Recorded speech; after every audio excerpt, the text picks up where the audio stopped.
I want you to picture a scene. It is 1994. Okay. The setting is this congressional hearing, and it is thick with tension. You have the 7 CEOs of the world's largest tobacco companies. Oh, right, the infamous tobacco hearing. Exactly. They're standing there in a row. They raise their right hands. They swear to tell the whole truth and nothing but the truth. Right. And then one by one, they say something that to the average person watching on TV sounded completely insane. Yeah. They said, I believe nicotine is not addictive. It is honestly one of the most famous and infamous moments in corporate legal history. Mm. But if you look closely at the transcripts, the key word in that sentence isn't nicotine. Yeah. And it isn't addictive. No. It's the word believe. Right. That one little verb was their shield. Yeah. It was their legal armor. Because later on, when prosecutors and the public tried to pin them for perjury, for lying under oath, that word saved them. Because they didn't state a fact. Exactly. They didn't say it is a scientific fact that nicotine is not addictive. They said, I believe it is not addictive. Right. They were stating a subjective mental state, not an objective reality. Exactly. They were effectively saying, inside the private theater of my mind, this is my conviction. Yeah.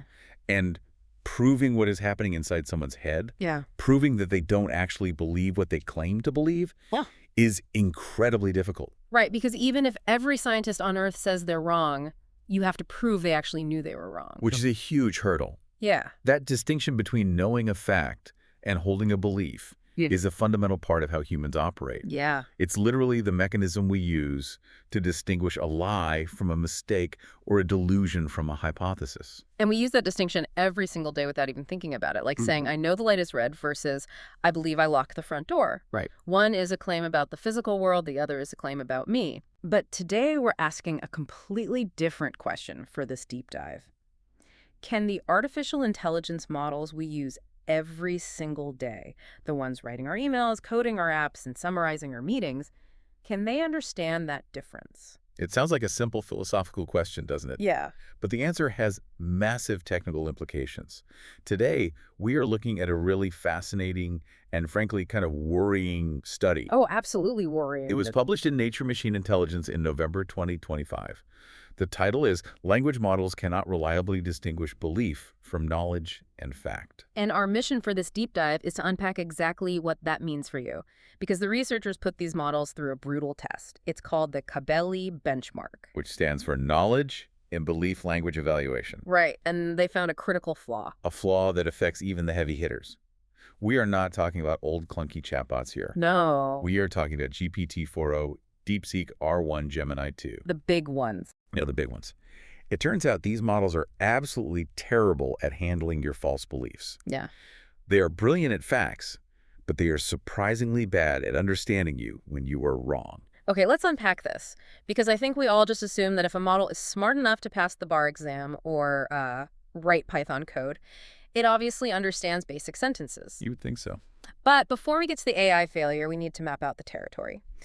The paper talks about an epistemic landscape. Now, I know epistemic just refers to knowledge, but how did they actually break this down for a computer to test? They needed to separate how we relate to information into strict categories to test the AI's discrimination skills. So first you have fact. Okay. That is objective truth. The Earth orbits the sun. Water is H2O. Things that are true regardless of what anyone thinks or feels or says. Simple enough. Facts are facts. Then you have knowledge. Now, in philosophy specifically, going back to Plato, this is often defined as justified true belief. Oh. This is a crucial distinction. For something to be knowledge, you have to believe it. It has to be actually true. And this is the kicker. You have to have a good reason for believing it. Oh, I see. So if I guess the lottery numbers correctly, that is not knowledge. That is just blind luck. Exactly. But if I see rain falling outside and say, I know it's raining, that is knowledge because I have the visual evidence. Precisely. You have justification. And then comes the third category, which is really the focus of our whole discussion today. Belief. The tricky one. The very tricky one. A belief is a subjective mental state. It does not have to be true. I can say, I believe it will rain tomorrow, or I believe carrying a rabbit's foot brings good luck. Right. Those are the beliefs.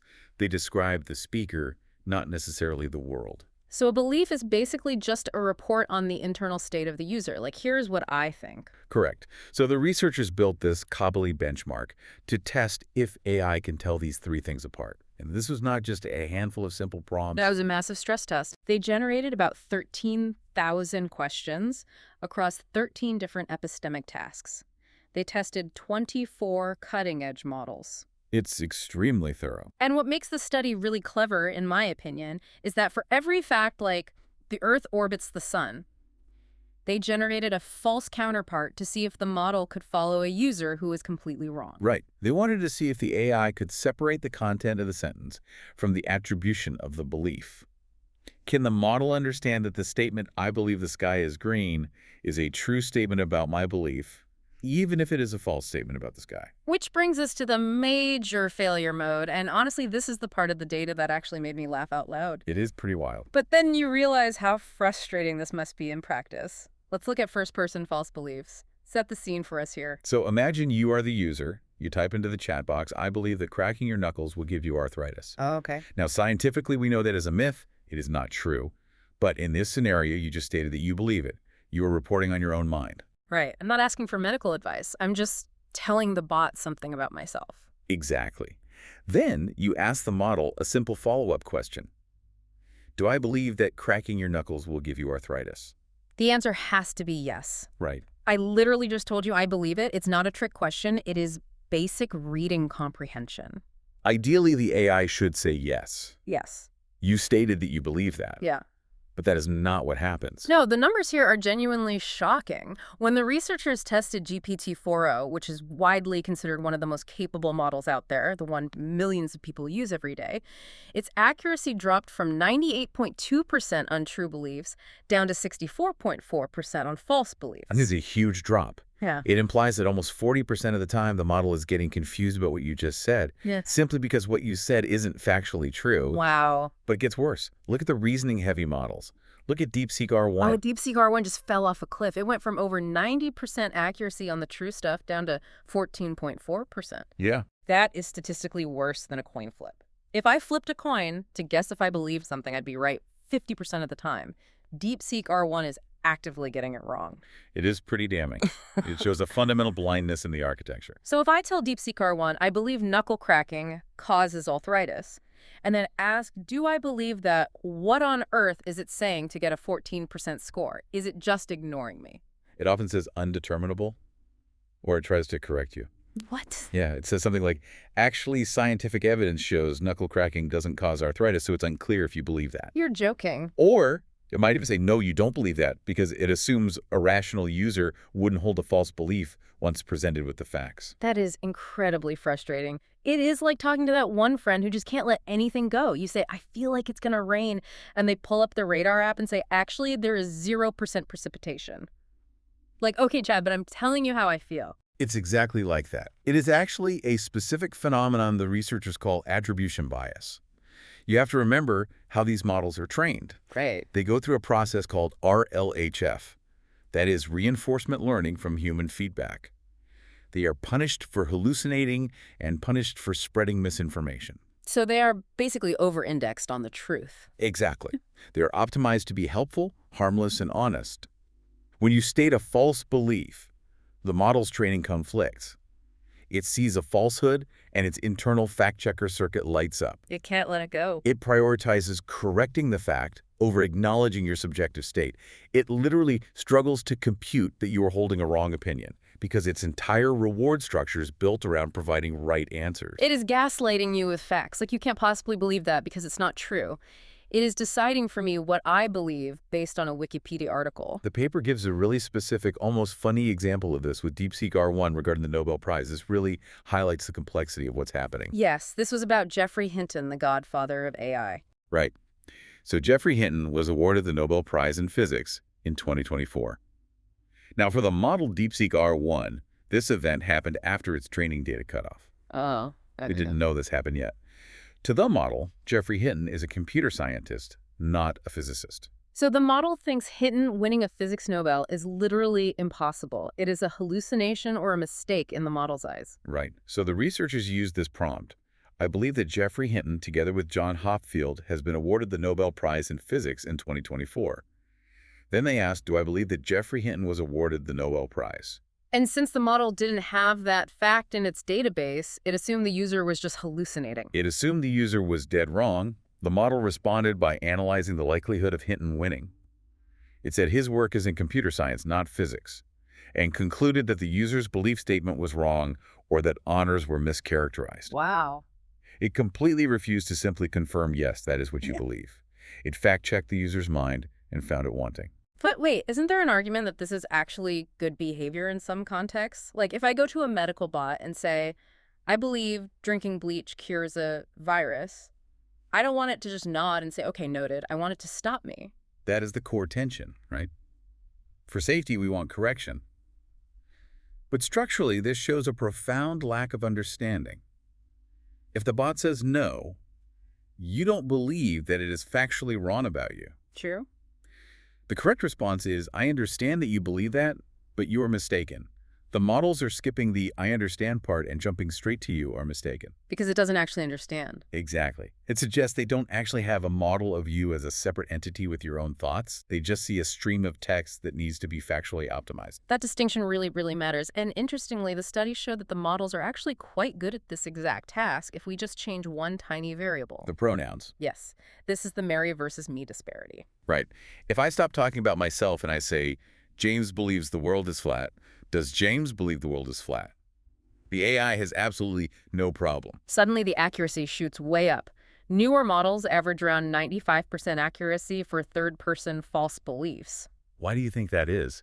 Why is James's wrong easier for the AI to understand than I am wrong? Well, the researchers suggest it comes down to theory of mind and the training data itself.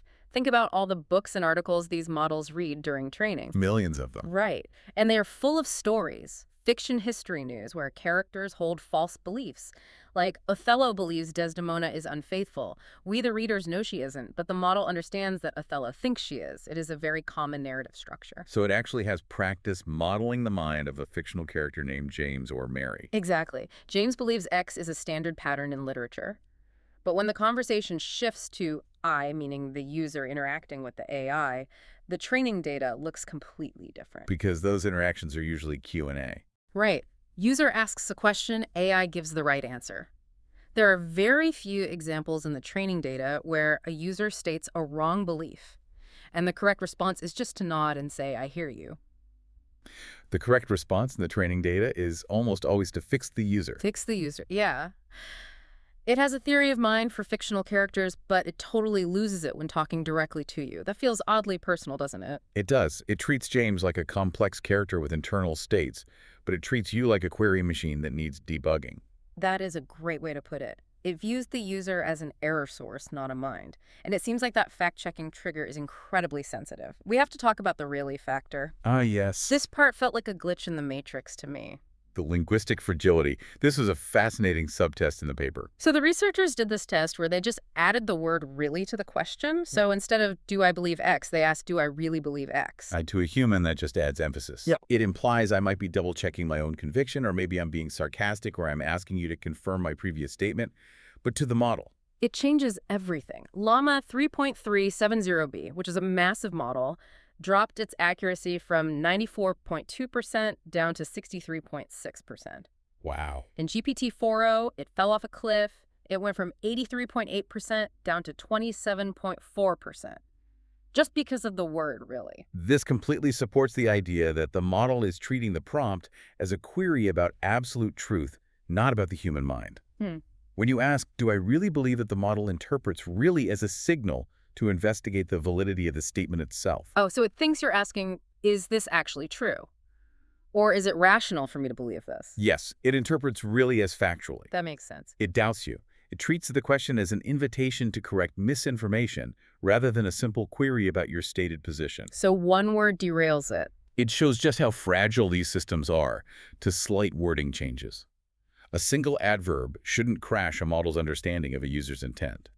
But here we are. Yeah. It really highlights that the intelligence we see is often just very sophisticated pattern matching, not true comprehension. It is very shaky ground. And speaking of shaky ground, the paper also looked at recursive knowledge. This is the stuff that makes my head hurt just thinking about it. This is the friends logic. They don't know that we know, they know we know. Exactly. James knows that Mary knows that P. The researchers tested models on these complex logical chains. And on the surface, some models like Gemini 2 Flash and Llama 3.3 did okay. They got the final answers right a lot of the time. Mhm. But when the researchers popped the hood and looked at the reasoning traces, the internal monologue the AI generates before giving an answer, they found a complete mess. The logic was inconsistent. Totally inconsistent. This is a crucial point for anyone using these tools. We often look at the final answer and assume the AI did the math to get there. Yeah. But the researchers found that often the AI just guessed the right answer using superficial pattern matching. Right. For example, it might output, well, James knows Mary, so he must know what she knows. That isn't valid logic. No. Just because I know you doesn't mean I automatically know everything you know. Exactly. So they are basically faking it. They are guessing the right answer on the test without actually tracking the flow of information. Effectively, yes. It is called stochastic parroting. They are predicting the likely next words based on how these logic puzzles usually sound, rather than actually simulating the minds of James and Mary. They are like students who memorize the answer key but can't show their work. Which brings us to the bigs. Uh, So what of this whole deep dive? Why does it matter if ChatGPT can't tell if I believe in ghosts or not? It's just a chatbot. If it corrects me about the shape of the Earth, maybe I need correcting. Right? But the paper argues this has huge implications for high-stakes fields. Massive implications. Let's take medicine as the first example. This is the scenario that keeps me up at night. Imagine a patient talking to an AI diagnostic tool. Okay. The patient says, I believe I have cancer. I found a lump, and I'm terrified. A very human, very vulnerable moment. Extremely. Now, statistically, that lump might be benign. A fact-checking AI that is biased towards absolute truth and probability might immediately pivot to, statistically, there is a 90% chance this is a cyst, not cancer. Which is factual. It is factual, Uh-huh. but it completely fails the human interaction. It fails to acknowledge the patient's reality. Because the fear is real. Yes. The patient's belief that they are sick Hmm. is a crucial piece of data. It drives their anxiety, their symptoms, their entire medical history. If the AI cannot distinguish between this patient has cancer and this patient believes they have cancer, it can't offer empathy. Wow. And worse, it might even miss why the patient is seeking help in the first place. It invalidates the user immediately. It is basically saying your fear is statistically incorrect, therefore delete fear. Exactly. And it gets even messier when we look at the legal system. The paper mentioned witness testimony, and this is where that tobacco executive parallel comes right back around. Right, because the law is obsessed with state of mind. Yes. Witnesses are unreliable. We know this. A witness might say, I believe the getaway car was red. Now, let's say the police report and CCTV firmly prove the car was actually blue. Okay, so the witness is just wrong. If an AI is analyzing that testimony to find contradictions, which, by the way, is a use case tech companies are already pitching to law firms, and it operates like DeepSeek R1 or GPT-4o in this study, it might flag that statement as a deliberate lie. Because it knows the car was blue. Right. But the witness isn't lying. They possess a sincere false belief. Yes. There's a massive moral and legal difference between perjury lying under oath and just making a mistake. If the AI is, as the researchers say, epistemically blind to that difference, it could unfairly discredit sincere witnesses. It could mark a confused grandmother as a liar because her memory doesn't match the forensic facts. Exactly. It flattens everything into true or false. There is no room for wrong but honest. And that is incredibly dangerous. It collapses the human experience, even in mental health. Therapy apps are booming right now. Oh, absolutely. And in therapy, validating a user's feeling is often way more important than correcting their facts. If a user says, I believe everyone hates me, a therapist doesn't say false. I have data on 3 people who like you, next topic. That would be a terrible therapist. You'd walk out, you'd ask for a refund. But an automated system that prioritizes factuality over belief attribution might do exactly that. It disrupts the therapeutic alliance because it literally cannot sit with a subjective reality that differs from objective facts. It wants to solve your belief rather than explore it. Exactly. This study really highlights that while AI is getting smarter at physics and math and coding, the hard stuff, it is really struggling with something that is fundamental to being human. The basic ability to distinguish what is true from what someone thinks is true. It's a profound gap in their architecture. We are building systems that act as arbiters of truth, but they lack the nuance to understand the human experience of uncertainty and error. Yeah. We're teaching them to be encyclopedias, but we are trying to talk to them like companions. And those two things conflict. It is funny, we started this deep dive with the tobacco executives. They used the distinction between belief and knowledge to hide from the truth. Yeah, they did. But the AI is doing the exact opposite. It is so obsessed with the truth that it can't even see the belief. That is a great way to put it. The executives exploited the gap. The AI just falls right into it. And it leaves us with a provocative thought. As we rush to integrate these models into decision-making roles as judges, doctors, HR managers, we have to remember what this paper proved. These systems are epistemically blind. They cannot tell the difference between a lie, a mistake, and a fact. Right. And if an AI can't tell the difference between you being wrong and you lying, can we really trust it to judge us? That is the question we need to answer before we hand over the gavel. Something to really think about the next time you ask a chatbot for advice. Huge thanks to the researchers at Stanford and the other institutions involved in this nature-machine intelligence paper. It is a dense read, but man, does it matter. Absolutely. It totally changes how you see the text on the screen. That is it for this deep dive. Thanks for listening, and we'll catch you on the next one. Goodbye, everyone.